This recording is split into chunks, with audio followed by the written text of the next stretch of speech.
آپ نے سنا ہوگا حضور نے سورہ رحمان کے بارے میں فرمایا ہے، سورۃ الرحمان عروس القرآن. یہ سورہ رحمان جو ہے یہ قرآن کی دلہن ہے. جیسے دلہن کو آپ خوشنما لباس پہناتے ہیں، آراستہ پیراستہ اس کو گہنے اور اس کو زیور پہناتے ہیں، تو جس طریقے سے سجاتے ہیں آپ دلہن کو، اللہ تعالیٰ نے ایک سورت قرآن مجید میں یہ ایسی رکھی ہے سورہ رحمان کہ اسے خوب سجایا ہے. اس میں الفاظ کا در و بست، اس کا اپنا ایک ڈیوائن میوزک ہے. وہ تو اللہ تعالیٰ قراء جو ہے، خاص طور پر مصر کے قراء، اللہ تعالیٰ ان پر رحمت نازل فرمائے، ان کی خطاؤں سے درگزر کرے. جس طرح قرآن کے انٹرنسک میوزک کو انہوں نے واضح کیا ہے. واقعہ یہ ہے کہ اگر یہ لوگ نہ ہوتے، شیخ عبد الباسط محمد عبد الصمد، شیخ محمود خلیل الحصری، یہ لوگ کہ جنہوں نے قرآن کے اس غنا، میوزک، یہ لفظ جو ہے آپ حیران نہ ہو کہ میں یہ کوئی شاید توہین کر رہا ہوں قرآن کی، حضور نے یہ لفظ استعمال کیا ہے.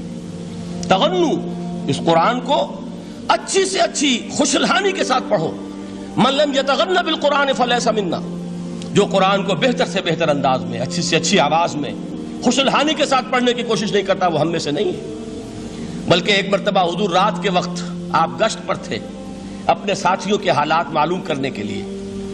حضرت ابو موسیٰ اشعری رضی اللہ تعالیٰ عنہ ایک صحابی ہیں، ان کے گھر کے پاس سے گزر ہوا. وہ رات کو تہجد پڑھ رہے تھے، کھڑے ہوئے کیف کے عالم میں قرآن تلاوت کر رہے ہیں.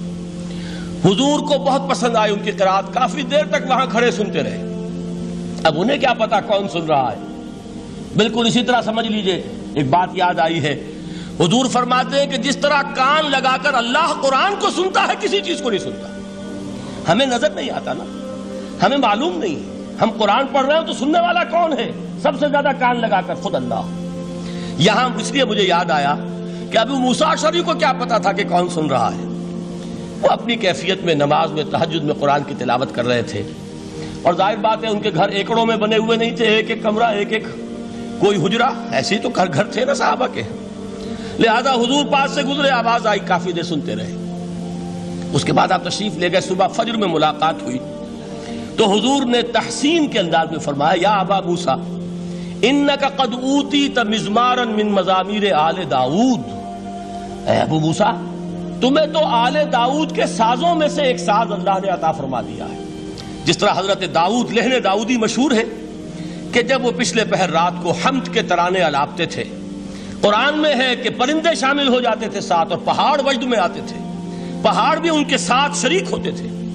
تو جس طرح کا اللہ نے ان کو لہن عطا فرمایا تھا، حضور نے تحسین کے انداز میں فرمایا ہے ابو موسیٰ اشعری، اللہ نے تمہیں بھی آل داؤد کے سازوں میں سے ایک ساز عطا فرمایا.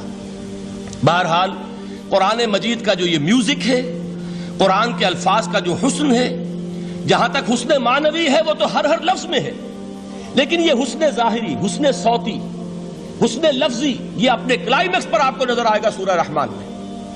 لیکن قرآن میں یہ سورت اس اعتبار سے بھی ممتاز ہے، اس کی 4 آیات پر ذرا توجہ کریں گے، عجیب حقائق سامنے آئیں گے. جہاں یہ قرآن مجید کے حسن صوت اور حسن لفظی کی معراج ہے، وہیں اس کی پہلی 4 آیات میں 4 چوٹی کی چیزوں کا ذکر ہے، سب سے اونچی چیزیں. پہلی آیت کیا ہے؟ الرحمن. ایک آیت ہو گئی. رحمان کیا ہے؟ اللہ کا نام ہے. کبھی آپ نے غور کیا اللہ کے ناموں میں سب سے پیارا نام کون سا ہوگا؟ رحمان. کیوں؟ اس کا مادہ کیا ہے؟ رحمت. ہمیں سب سے بڑھ کر جس چیز کی ضرورت ہے وہ کیا ہے؟ رحمت خداوندی. نام اچھی طرح سن لیجئے اس حضور کے قول کو. حضور فرماتے کوئی شخص جنت میں مجرد اپنے عمل کی بنیاد پر داخل نہیں ہو سکے گا جب تک کہ رحمت خداوندی دستگیری نہ کرے. کسی صحابی نے بڑی ہمت اور جرأت کا ثبوت دیا کہ پوچھ لیا، کیا حضور آپ بھی؟ جب آپ نے فرمایا کوئی شخص داخل نہیں ہو سکتا جنت میں محض اپنے عمل کی بنیاد پر جب تک کہ رحمت خداوندی جو ہے وہ دستگیری نہ فرمائے. پوچھا گیا کیا آپ بھی؟ آپ نے فرمایا ہاں میں بھی. آپ انداز کیجئے کہ اگر محمد الرسول اللہ بھی رحمت خداوندی کے ضرورت مند ہوں تو تاب دیگراں چے رسد، ہماری تو سب سے بڑی ضرورت رحمت خداوندی ہے. اب یہ رحمت جو ہے قرآن مجید میں اللہ تعالیٰ کی یہ شان 2 الفاظ کے ذریعے سے آتی ہے، رحیم اور رحمان. اور کوئی مادہ نہیں ہے جس سے 2 نام بنتے ہوں اللہ کے. لیکن یہ مادہ ہے واحد رحمت کا کہ جس سے رحمان بھی ہے رحیم بھی ہے۔ رحیم صفت مشبہ ہے، رحمت دائم ہو جائے گی، مستقل ہوگی تو رحیم کہیں گے، اور رحمان اس میں رحمت کی ہے وہ شان ہے کہ جیسے ٹھاٹھے مارتا ہوا سمندر ہو، ہیجان کی کیفیت، طوفانی کیفیت، رحمت خداوندی کا طوفانی جوش، وہ ہے رحمان۔ آپ تو رہتے اس علاقے میں ہیں، آپ کو معلوم ہے عرب اگر بھوکا مرا جا رہا ہو تو کیا کہے گا؟ انا جوعان۔ پیاسا مرا جا رہا ہو انا عطشان۔ بہت غضبناک ہوگا غضبان، غضبان آصفہ قرآن میں آیا ہے، بہت غضبناک۔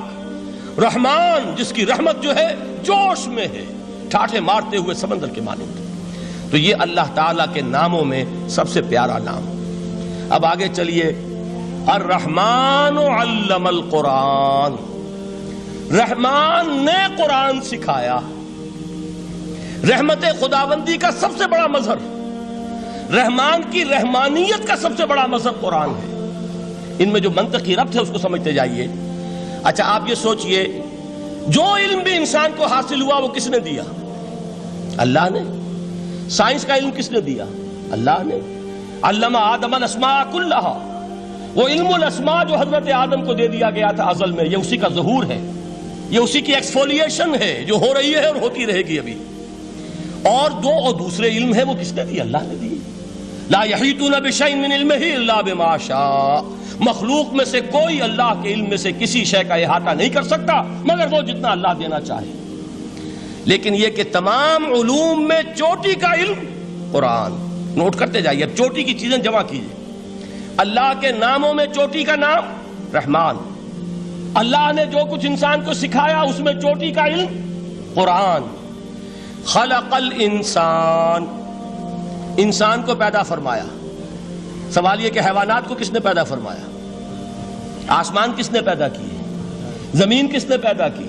فرشتے کس نے پیدا کیے؟ کیا مطلب خلق الانسان؟ اس کی تمام مخلوقات میں اس کا کلائمیکس، اس کی تخلیق کی معراج، اس کے تخلیق کا نقطہ عروج انسان ہے۔ یہ ہے کہ جو مسجود ملائک بنا ہے۔ وَلَقَدْ كَرَّمْنَا بَنِي آدَمَ وَحَمَلْنَاهُمْ فِي الْبَرِّ وَالْبَحْرِ وَرَزَقْنَاهُمْ مِنَ الطَّيِّبَاتِ وَفَضَّلْنَاهُمْ عَلَى كَثِيرٍ مِّمَّنْ خَلَقْنَا تَفْضِيلًا۔ تو تخلیق میں